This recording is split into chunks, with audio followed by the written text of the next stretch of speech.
Jadi, pada kali ini saya ketemu langsung dengan Kepala Badan Penanggulangan Bencana Daerah Kota Palu ini untuk menanyakan soal ini progres ini pembangunan hunian tetap kawasan yang dibangun oleh Kementerian PUPR, berhubung Badan Penanggulangan Bencana Daerah Kota Palu ini adalah salah satu penanggung jawab juga dalam hal pendataan masyarakat untuk masuk ke hunian tetap. Untuk itu, karena berhubung ada kepala BPD Kota Palu di hadapan saya, maka kita akan coba untuk menanyakan langsung kepada kepala BPD Kota Palu terkait ini sudah sejauh mana progres penyelesaian warga penyintas yang masuk di hunian tetap. Yang pertama adalah pertanyaan saya dari Pak Kepala BPD bahwa ini sekarang kalau boleh tahu jumlah masyarakat Kota Palu, warga penyintas utamanya yang sudah masuk dan menghuni di hunian tetap yang dibangun oleh Kementerian PUPR sudah berapa, Pak Kalak? Ya. Assalamualaikum warahmatullahi wabarakatuh. Selamat siang, salam sejahtera bagi kita sekalian. Saya sebagai Kepala Pelaksana BPBD Kota Palu akan menjelaskan kondisi-kondisi capaian kita saat ini dan progres-progres yang harus kita capai ke depan dalam penanganan para penyintas dampak bencana 28 September 2018. Yang pertama adalah tentang huntap. Huntap kita berdasarkan SK Gubernur pada tahun 2018 adalah 6.504.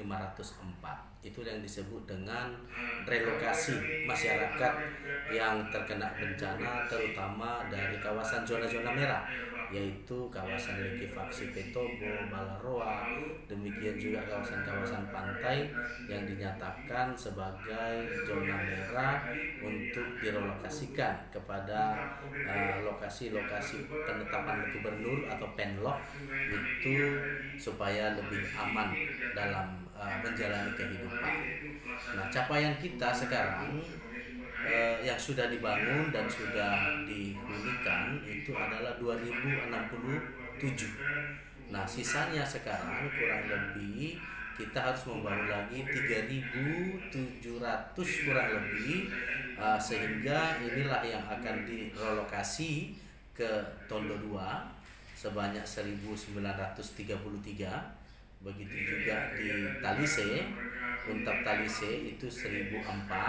Begitu juga di Petobo yang sudah direncanakan baru-baru ini 676, dan itu akan disesuaikan kembali nanti dengan luasan terhadap lahan yang bisa mengakomodir jumlah penduduk atau jumlah warga yang terdampak harus direlokasi. Kemudian ada juga huntap-huntap yang ada misalnya di Lere, baru-baru ini sudah direncanakan kembali sebanyak 45, sehingga secara total kurang lebih 3.700 itulah yang akan dibangun dengan berbagai pendekatan, baik huntap kawasan maupun huntap satelit. Nah, seperti itu. Kalau yang 1.700 ya, yang sudah menghuni 1.500 di Tondo 1, ditambah dengan dari AHA Center 100, jadi kurang lebih 1.611, termasuk di situ adalah yang dibangun oleh Apexi sebanyak 11 unit, itu belum dihuni. Siap. Nih Pak Kalak, nih kalau boleh tahu dari 3 lokasi lagi Pak Kalak ya, baik yang di Huntap 2 Tondo 2, ya, sama Talise sama Huntap di Petobo, ya. Itu boleh tahu progres penyelesaian lahan bagaimana dan kapan mulai untuk pembangunan? Ya, terima kasih.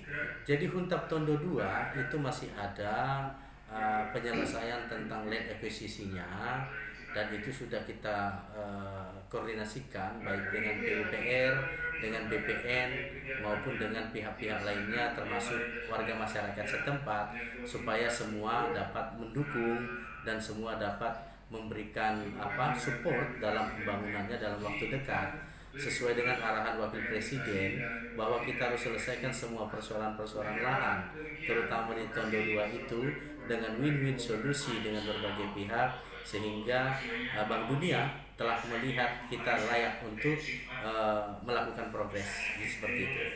Berarti dalam waktu dekat sudah mulai ada progres pembangunan, Pak ya? Ya, dan kami sudah melakukan pendekatan dengan masyarakat khususnya Tondo 2, dan mereka sudah membuat pernyataan-pernyataan untuk siap mendukung, dan begitu juga nanti bagaimana pemanfaatan lahan itu akan diatur oleh ATR BPN sesuai dengan ketentuan perundang-undangan. Begitu sebaliknya juga dengan warga Talise maupun yang di Petobo. Betul, Talise justru sudah penyusunan larapnya dan sudah akan diserahkan oleh Kementerian PUPR dari P2IB untuk dilanjutkan posisi 0.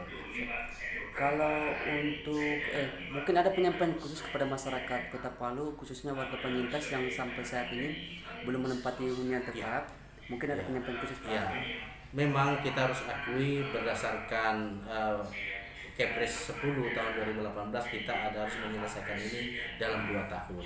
Namun dengan berbagai dinamika yang terjadi, kami menyatakan permohonan maaf kepada masyarakat dan mohon bersabar. Proses-proses ini terus kita lanjutkan dan mohon dukungan berbagai pihak, baik pihak pemegang HGB maupun masyarakat setempat, kemudian masyarakat penyintas, supaya sama-sama kita mendukung pemerintah melakukan langkah-langkah percepatan. Oke, terima kasih Pak Kala.